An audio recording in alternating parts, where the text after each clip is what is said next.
Hello and thank you for joining us on Giving Voice to Depression. I'm Terry. And I'm Bridget. According to the World Health Organization, 350 million people worldwide suffer from depression. Yet at any given time, we can feel entirely alone in our battle. By sharing our stories, we can learn what works for other people, compare our experiences, and share the lessons and resources we've uncovered. Because while we've all heard the statistics, numbers don't tell the story. People do. Today we'll hear from Jose, a 27-year-old Pittsburgh actor and teacher. He's sharing his story with us.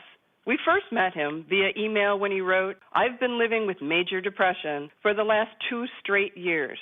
I've been diagnosed with major depressive disorder, have been on different psych meds, had 5 different therapists, 2 psych ward stays, strong and frequent suicidal thoughts, self-harm, suicidal gestures, and had to go on medical leave from grad school for a year." But in spite of his obvious suffering, his very next line was, "I'm passionate about reducing stigma. I enjoy being open and candid about my experience. If there's anything I can do to make the journey a little easier for someone else, then that's a big deal for me. And thank you for doing this project." Here's Jose. The older I get, the more I realize none of us really, there's really no such thing as a baseline, quote unquote, normal. But we all are dealing with something a little bit off the beaten path. Just most of us don't talk about it. But Jose is talking, in large part because he learned firsthand that the culture of silence can be a roadblock to recovery. For me, the stigma surrounding any sort of psychological disorder, any sort of mood disorder, what have you, was so strong in terms of thinking, going through my life, that sort of thing doesn't happen to me, doesn't happen to a person like me. And it kept me away from seeking help, from going to any sort of therapy for a very long time, because for me, viscerally feeling that stigma, me seeking out therapy, asking for help in any sort of way, walking into a doctor's office, was me announcing to the world that I was crazy, that there was something wrong with me. Eventually, pain exceeded shame, and Jose did seek professional help.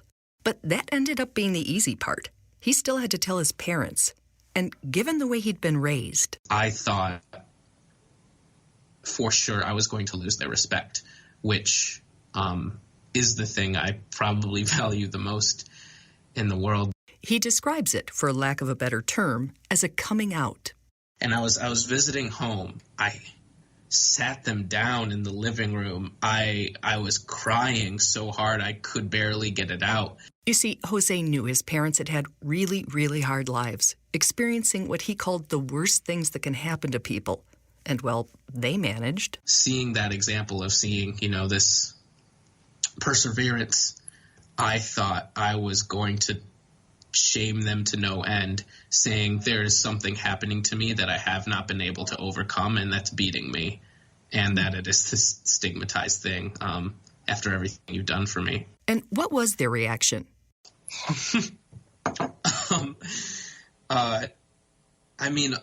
Complete acceptance. Not even acceptance wasn't even a question, we are or we're not going to. And then my mother reveals to me that she has depression. She told her son she's experienced and been treated for depression since her childhood. As they talked more, he realized just how closely their experiences mirror one another's. And that was that nugget changed everything for me, because the thing I was most ashamed to tell them, the strongest symptom, I didn't even, have a diagnosis yet, was that daily, minute to minute, I was struggling with incredibly strong suicidal thoughts. To be clear, Jose's mother believed she was protecting her children by not telling them about the abuse she suffered and the way it had affected her. And he understands that. But I think it became clear to all of us how helpful and healthy it can be to be upfront and open about these sorts of things, that, even though some of it might be dark or scary or heavy, that since it is a truth in part of like a human experience and part of growing and figuring out how to be a person, that it's worth sharing. So you're concerned that your parents might lose some respect for you if they realized you were so flawed, and I'm using air quotes when I say that, but then you found out your mother has the same condition. Did you lose any respect for her when you found out that she has depression? Oh, no. Which helped me as well, because I thought for sure, their image of me would have very much changed with this information. But then I realized getting the same information from someone I loved and respected so much only made me respect them more, knowing that they were still the person that I knew and loved, but had this like battle going on with them amazed me even more, because the fact that my mother had lived with depression for most of her life. Impressed, perhaps, like we were, when Jose said that while he wished he'd come about the lessons in a different way, he's grateful to depression for making him a more patient, empathetic, kind, and appreciative person.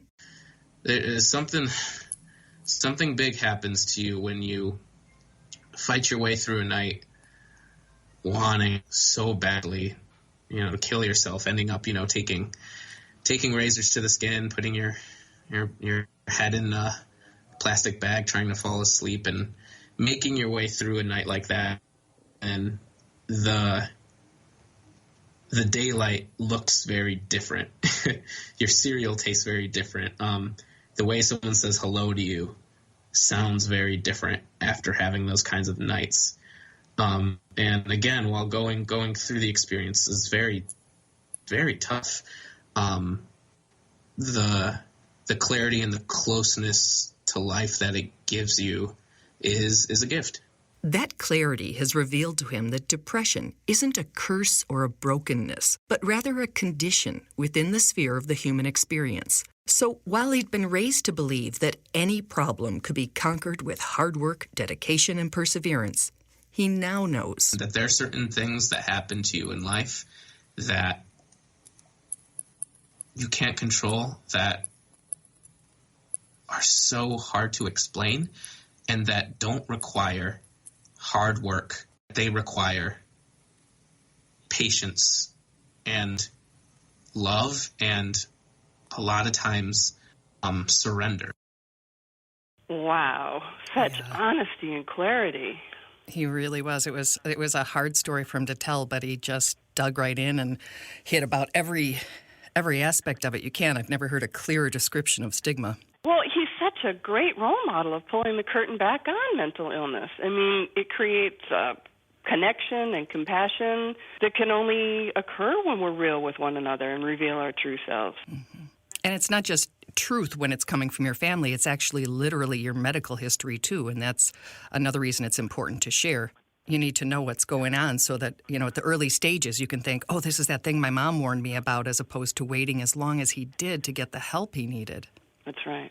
And I love that he's able to see the gifts in it, too, because, at least from my own experience, it's a game changer. It's a gift. It's got, it really has, it allows a shift to happen that can change the rest of your life. And I would suspect having that conversation with his parents made a shift in theirs as well. Oh, I mean, what a relief, right? As a mother, keeping secrets, it changes that connection. It changes that dynamic. Mm-hmm. Honesty is very frightening and can be very healing. He's amazing. Thank you so much for sharing your story, Jose. Thanks for listening to Giving Voice to Depression today. We hope that by hearing others' stories, you gain understanding, compassion, and some hope. And remember, be kind, because everybody's fighting a battle you know nothing about.